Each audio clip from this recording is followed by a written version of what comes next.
Hello, love.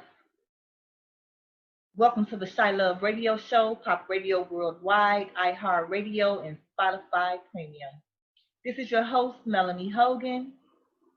The ChiLove Radio Show is hosted by ChiLove LLC.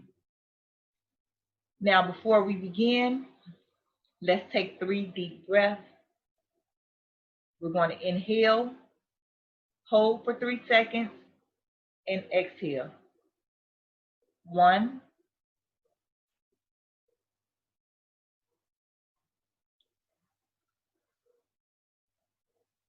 2,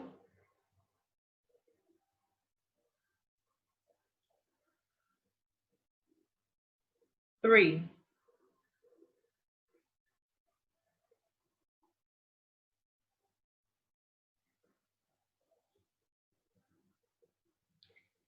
Now, let's do an update on COVID in Illinois.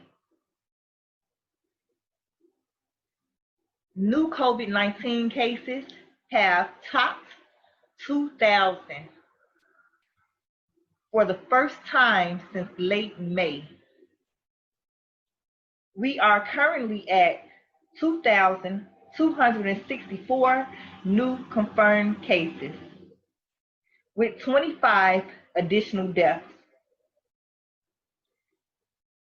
There's an estimate of 1,486 patients treated in Illinois hospitals, with about 333 patients in the intensive care unit. About 125 patients on ventilators. The good thing is that there is a 95% recovery rate for those who are having positive results. Everyone who is diagnosed with COVID-19 is not dying, but there is also word that people who have been diagnosed with the virus still has like additional symptoms. Everything is not bouncing back to 100% as it was prior to catching the COVID-19 virus. So COVID has been interrupting our lives on every level so far. We are now in August.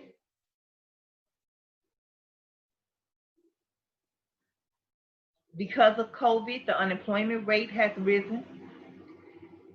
Illinois has extended unemployment benefits for another 20 weeks to those who have received at least 26 weeks of benefits.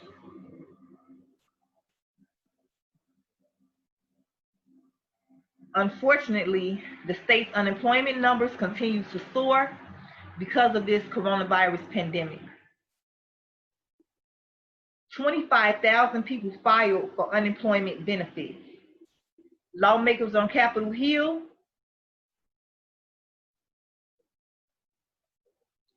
it seems as though there's always some type of debate, some type of holdback,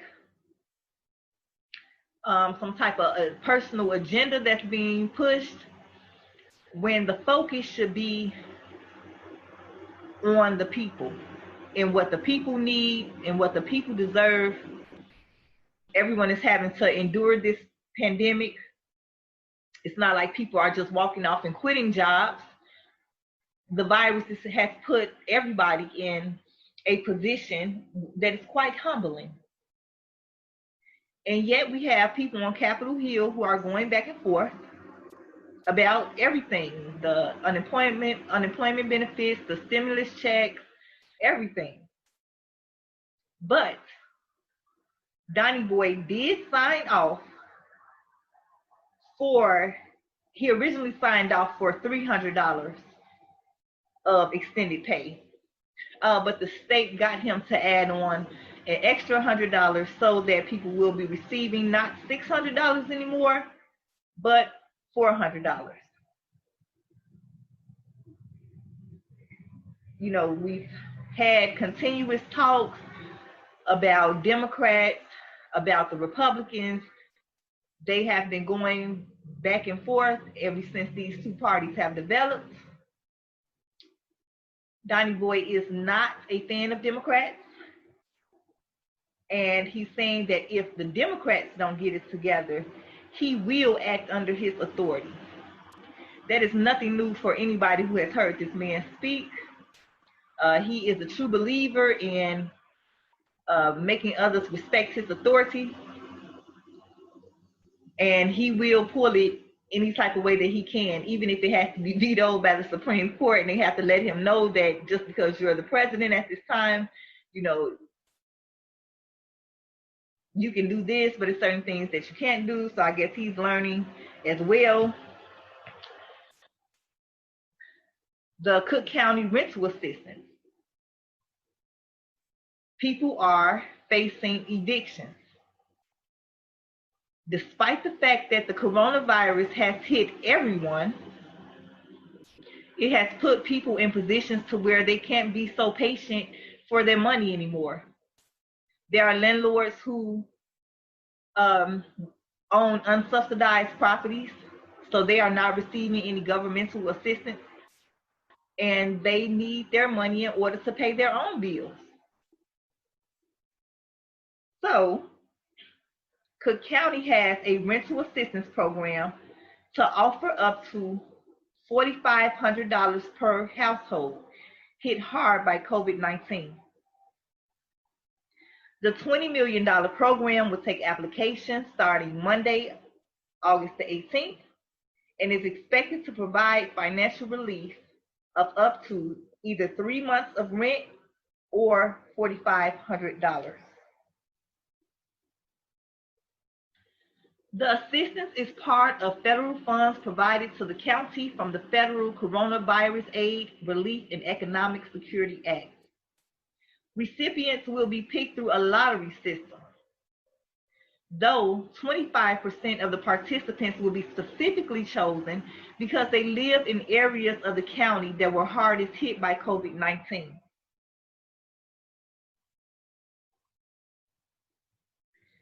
The county will give the money directly to the landlords. There is an anticipation in a rise in evictions, although TT Mayor Lightfoot and Governor Pritzker have put the word out to the landlords to be more considerate, to try to work with the people as far as paying their rent. A lot of landlords are really getting tired of it. They are moving forth to file for these evictions. So in order to try to help out the landlords as well as the tenants, we do have this aid here. Cook County Board President Tony Preckwinkle described the pandemic as ravaging. It's ravaging the country. She says that many working families have suffered the brunt of the economic impact, and this is true. You know, there was a halt on evictions in Cook County that is set to end August 22nd. Now, in order to qualify, renters have to show a financial hardship tied to the pandemic, such as being furloughed, having hours reduced, or having to quit a job. The household must have had an income less than $51,000 before March 27 to qualify. A household of 5 must have an income of less than $78,650 to apply. Applicants do not have to be U.S. citizens or residents. Residents with a housing voucher aren't eligible. You can review your eligibility at cookcountyil.gov/recovery. People are also having problems with the postal system during this time. A lot of mail is coming late, if at all.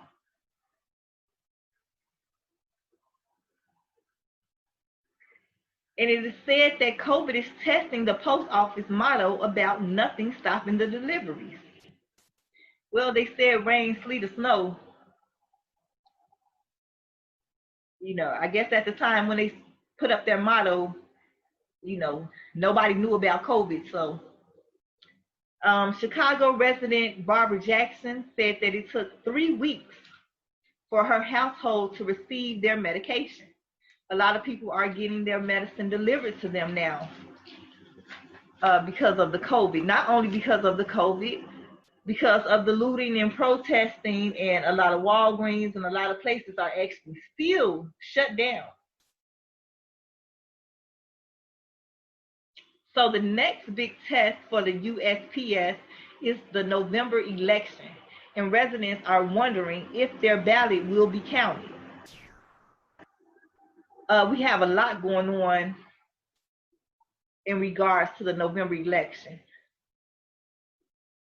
Number 45 is saying that he's actually trying to get that cut out, although he himself and his wife have voted through the mail system. Now all of a sudden he thinks that some type of way it'll be fraudulent and the numbers won't come out correctly. Isn't that something? The Postmaster General, Louis DeJoy, calls the agency's financial position dire, but he disputes reports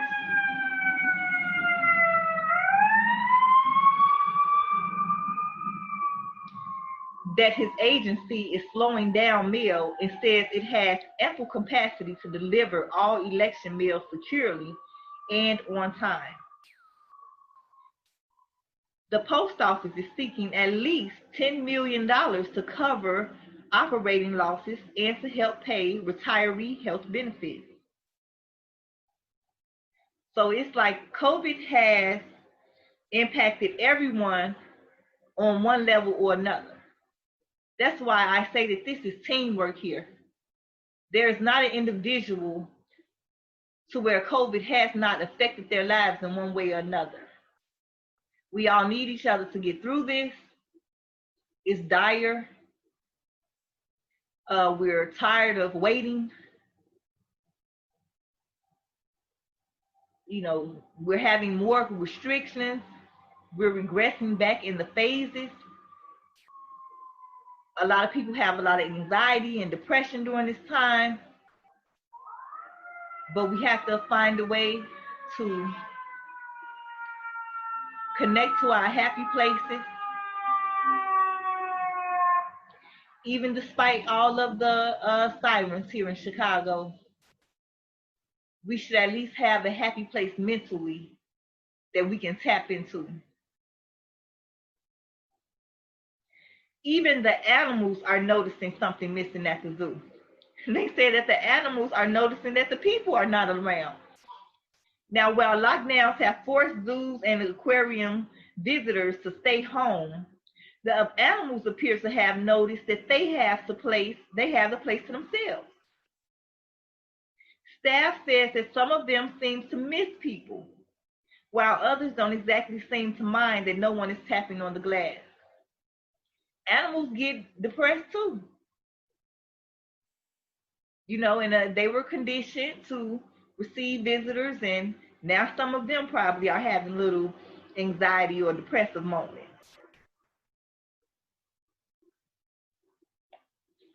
Now, CPS. There has been such a debate about the children returning back to school. There has been such talk about the uptick amongst the cases between the age groups of 18 through 29.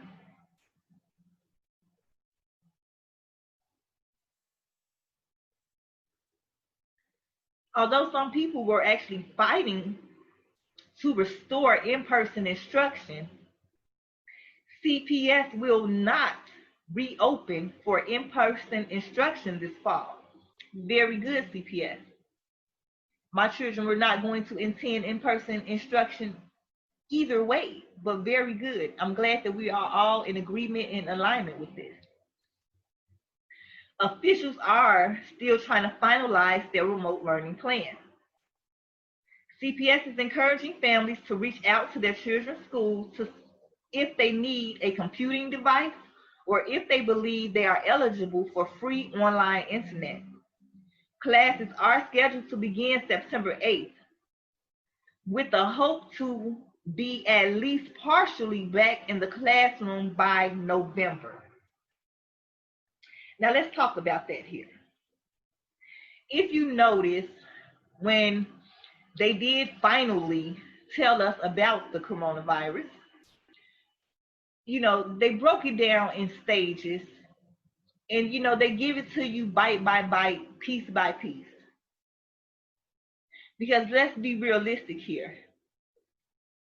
They were letting us know that this was new to them, that they weren't really sure what was going on, that this is an unpredictable situation, this is an unpredictable virus. So they were giving us, according to them, the knowledge that they had at the time. So, okay, here go a couple months that it was supposed to be shut down. Then it started to extend a little longer, then extend a little longer.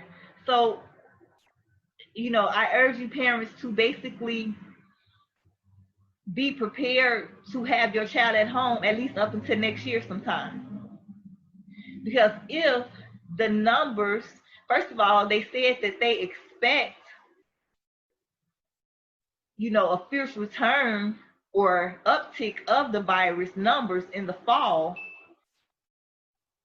What do we think that the numbers are going to look like in November? When that's definitely during the cold season, the flu season, the pneumonia season. So just to be optimistic, I feel like they are saying that hopefully they can have people, partially back in the classroom by November. But realistically, is that even logical? And I know that you can't tell a lot of people exactly what is going on, because it will start mayhem, chaos. People are holding on by a thin thread as it is. So the idea of seeing that it's August now, and they're already saying that, it's going to be remote learning till November, and the kids just came off of remote learning because of the virus. A lot of people are at their wit's ends, and they need some type of end date in order to, try to cope. But let's just be realistic, people. They said that when these numbers, when the fall came and the winter time came, they were actually, concerned about that way back in May, way back in March. So more than likely, just get your homes comfortable. Try to start to come up with new ideas to try to de-stress. Let everybody have like certain little space, personal space. And we're just going to have to endure this and deal and cope as best as we can until we're, out of the red zone. And can we do it? Yes, we can. Sometimes you just have to you got to be open to change, first of all. You have to be open to change and be able to adjust to that change, despite liking it or not.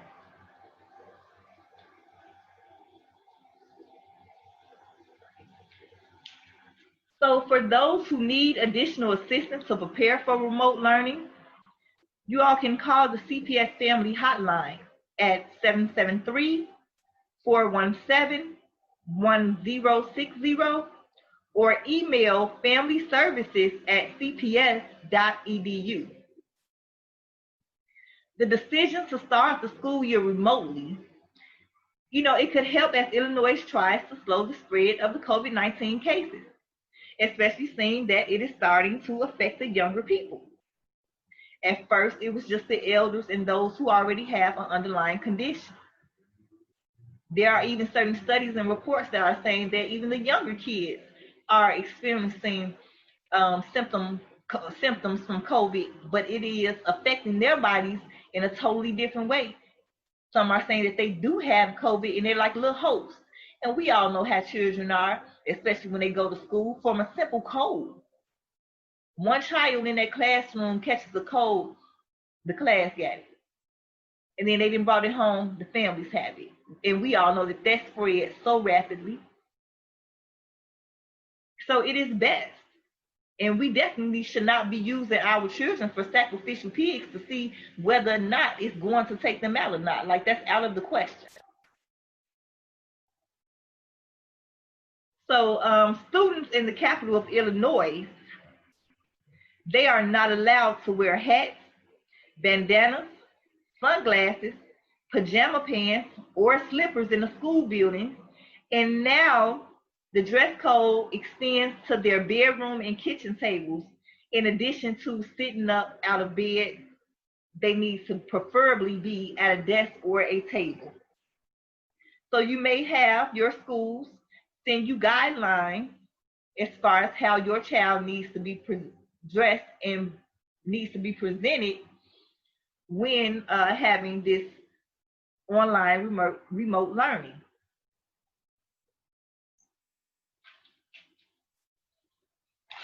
We here at the ChiLove Radio Show, Pop Radio Worldwide, iHeartRadio, and Spotify Premium.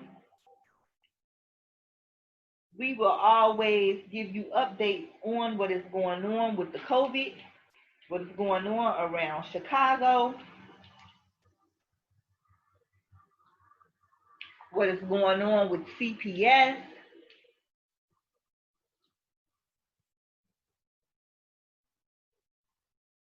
So, in addition to debating on whether or not to send our kids back to school, there has also been debates on whether or not to continue to have CPD, aka 12, in our schools here in Chicago.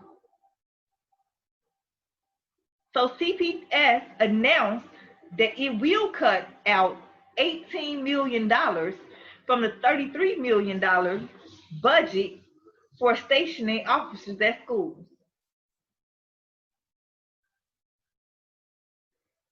We all know that we have seen footage, we have heard reports, we have heard from the mouths of babes how the Chicago Police Department has been handling the youth within the school system. We have seen footage of our children being slammed, being drugged, being bruised, little girls and little boys. Now imagine, are a lot of these youth kind of savage, as they call themselves? Yes, ma'am. Do a lot of them have disrespect and disregard for authority? Yes, sir. Do a lot of them feel like they can go toe to toe with an adult? Indeed. Indeed. And I understand in certain situations, you can't allow a child or anybody to take you down or put you in a position to where you're hurt. But there should at least be different steps that are taken before you just start to slam a child and drag them through the school and make them an example for the rest of the kids, to let them know that you don't mess around and you're not the one. Because you want to know something? No matter how tough these children talk, at the end of the day, after they've been chastised, after they've been abused, you know what they're going to say? I'm just a kid. But they're not talking like kids. They're not acting like kids. They're not responding like kids. But once the S hits the pen, they're going to remember that they're just a child. I'm just a kid and you're the adult. You got to always remember that.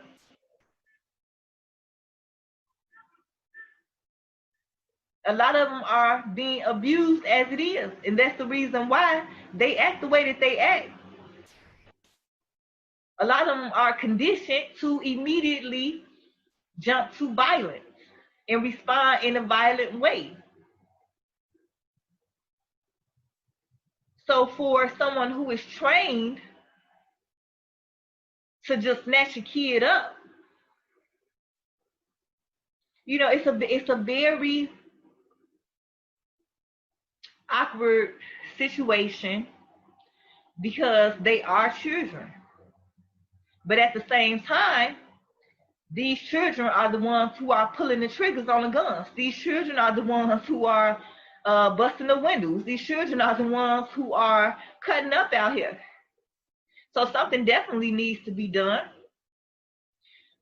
In my opinion, is to restore the parental rights, not giving parents the authority to beat and abuse their children, but to discipline their child as necessary so that a police officer does not feel like they have to just treat them like savages. Give these parents their right to raise their children to discipline, not abuse. Discipline is to teach. Abuse is to punish. And there is a difference. But there needs to be more discipline coming from the household. But a lot of parents feel like their hands are tied and they can only do or say so much, because if they step out of line with it and it gets reported to somebody, now you got DCFS, the police, the family courts, everybody up in your business, because your child has the knowledge that they can disrespect you and they can go and tell these people over here and they're going to come check you for trying to put them in their place. So then we have the police who is not disciplining them, shooting them down, slamming them, who is showing them that if you don't want to do what your parents say, or we gonna make you do what we say. So perhaps if we could rewind that back some and actually give the parents their parental rights to discipline their children, we may start to see some type of improvement with how the children are behaving in school. A lot of them don't have respect for teachers. A lot of teachers have gotten jumped on by the students. You know, it's really been some ridiculousness going on. But nevertheless, they are cutting their budget. So the debate has been going on at more than 70 schools here in Illinois.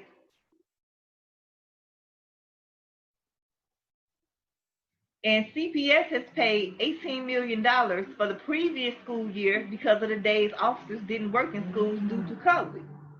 So CPD was like still running me my money. I know that COVID shut everything down and y'all had to switch to remote learning real quick, but our contract called for this amount of days and that's not on us. So they still had to pay out $18 million to CPD because of that. So now that we know that we're going to go into remote learning now this fall, $4.5 million of the reduction is because of the remote learning days for this upcoming school year. And CPS also announced that at least the first quarter of the school year will be held fully remote. So another $6 million is being saved for summer months when officers aren't in schools, or scheduled days of non-attendance such as holidays. $7.5 million decreased because CPS will no longer pay 48 mobile patrol officers who drive around schools and are not inside to respond to incidents in or near the schools.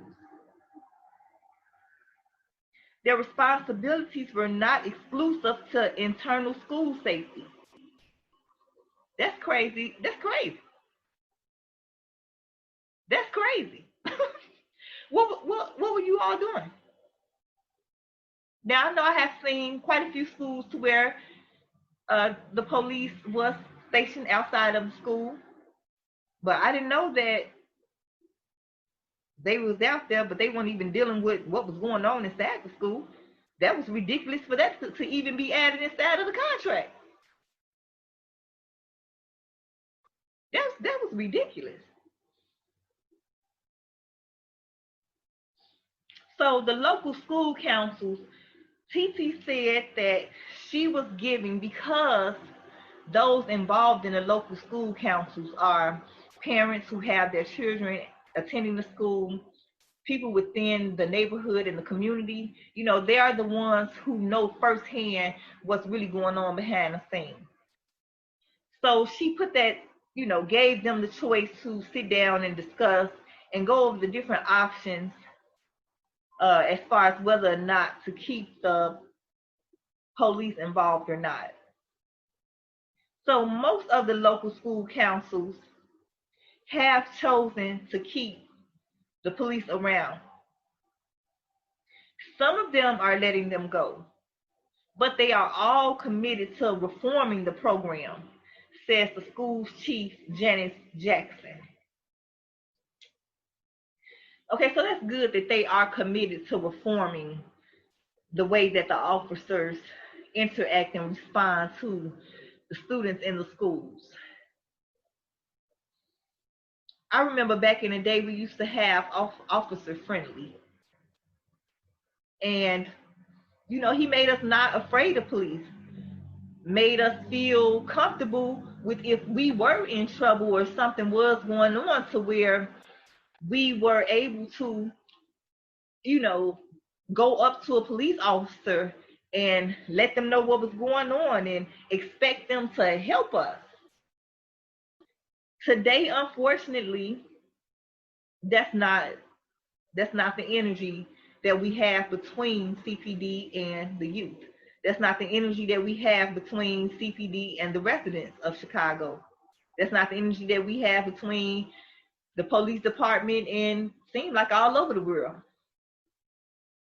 There was always issues where, NWA was talking about fuck 12 way back in the day. It was a lot of hip hop culture who was exposing the violence and the treatment, especially of urban people. And it's like now you can see it any and everywhere. They're not biased. Whether it's a boy, whether it's a girl, man, or woman, they don't care. So there definitely needs to be some sort of reform. Whoever gave CPD the impression that this type of behavior was acceptable, that needs to change, especially for the African Americans, the blacks, whatever you identify it as, one of the original people, whatever it is that you identify as people of color. The Constitution needs to be amended, because we all know that when it was put together, we were not included in that. And although they try to, say that it's all of us as one, the police are doing a very good job of letting us know that we're not included in that those rights do not apply to us simply by the way we are treated.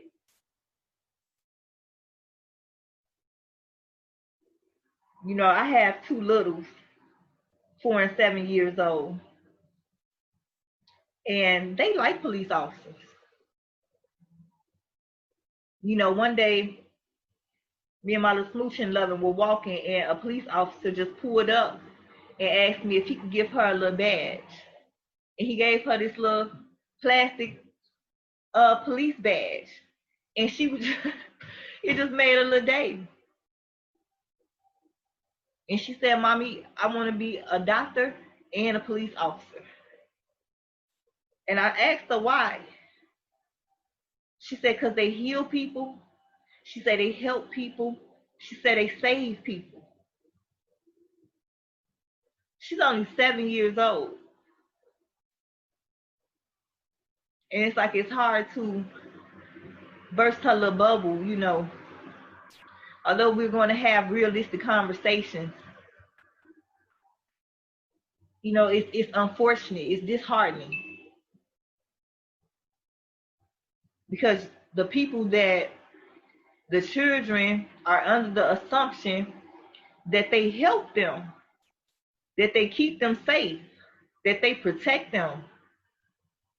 We know that not all of the officers are in alignment with that. And it's like how many children looked up to these police officers, wanted to be a police officer, and actually witnessed an unjust act, actually became a victim of an unjust act. Even my sons, when they were younger, they had no problems with the police. Even certain people within the environment who are definitely 100% anti-12. I will teach them that there are good people, there are bad people. There are good police, there are bad police. And I still feel that way. But it's like the view of the good police. They're just being swallowed up by everything that is put out here by media from what the bad police are doing. And it's the same thing with Chicago residents. All this Chirac action is taking precedence. That's not the majority of Chicago. It's a nice little number. I'll give you that. But it's not the majority of Chicago. That's not the core of Chicago. They say a few bad apples just spoil a bunch. And it's like, it doesn't have to spoil a bunch. If you don't keep them bad apples in there with the good apples, it won't spoil the bunch. It's time to harvest. It's time to separate the weeds from the flowers. It's time to give these children who are our future something to believe in again. The good thing is that a lot of them are trying to step up, even though some of them are doing it in ways that we don't necessarily agree with. They still are doing something. They're not just lying back and being docile about the situations that's occurring out here. They're trying to do something. And we need to get out here and help them strategize and help them organize and get into it and become one. It doesn't have to be old versus young, black versus white, CPD versus the residents. My God. This is supposed to be a us situation with everything that's going on. That's crazy how when, things get to shaking, the foundation starts shaking, and how everything just starts to fall apart. And instead of us coming together as a people, we allow situations to separate us even more so, go against each other even more so. Because now it's survival of the fittest. Now it's self-preservation at its highest, at its hardest. And everybody is thinking about what I need for myself. And you do need to think about what you need for yourself, what you need for your family. But also understand that we all in that position right now. And you can still obtain what it is that you need without just destroying somebody else or putting them in a position to where they're just going to be going without or in continued suffering.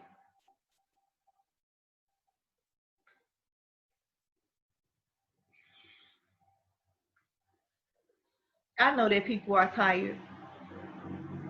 And hugs. Hugs to y'all selves. Hugs to us. Hug yourself. Hug yourself. Remind yourself of other things that you have endured. Other situations that you have overcame that you thought that you were not going to be able to get out of it. You thought that it would never end. And look at you still standing. Look at you still moving forward. Look at you elevating in spite of. Focus on what you have to be grateful for. Do what you can without allowing the circumstances to make you forfeit the use of your heart.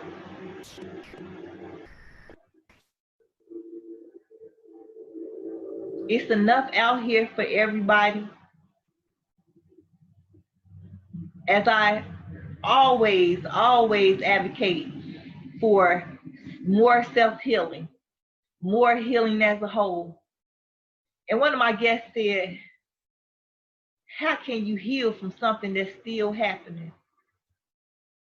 Miss Angie A. Love, check out our video when she was a guest on the ChiLove show, radio show. How can you heal from something that's still going on? And that was a profound statement. It's like we still enduring what our mothers and grandmothers and ancestors before us have had to endure. Even though the circumstances have changed, it's kind of like still the same energy. But there are still things that you can do to help to restore yourself, to help to, heal yourself in spite of the constant pain, the continuous pain so far. And you got to understand, although you feel like you're alone, you're not alone. You might feel like it's you who has the financial issues, or you don't have the love and the support, or, you're not alone. You're not the only one. We can get through this, y'all. Sometimes you got to take some time. Sometimes you got to isolate a little bit, but don't isolate too long. And just rethink and re-strategize and replan and focus on the love. Focus on the love. The more genuine energy that you start to put in the good things, the grateful things, the things of love, it's going to start to amplify. And you can't allow the foundation shaking and rumbling to take your eye off the prize. And right now, the goal is to get through this. Don't even put a whole lot of pressure on yourself. A lot of people are, finding new things, opening and going into business, inventing all types of great stuff. Great stuff, and I salute you. But if all that you could do is get through it, baby, then do that. And I'm proud of you. Because see, some people go under. Some people go into that sunken place and they never come out.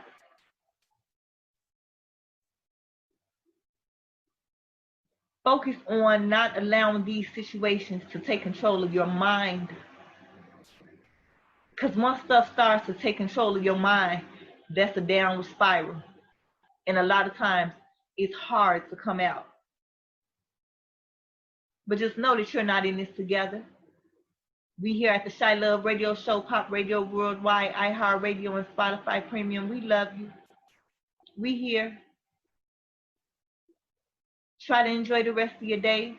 Try to enjoy the rest of your life. Until next time.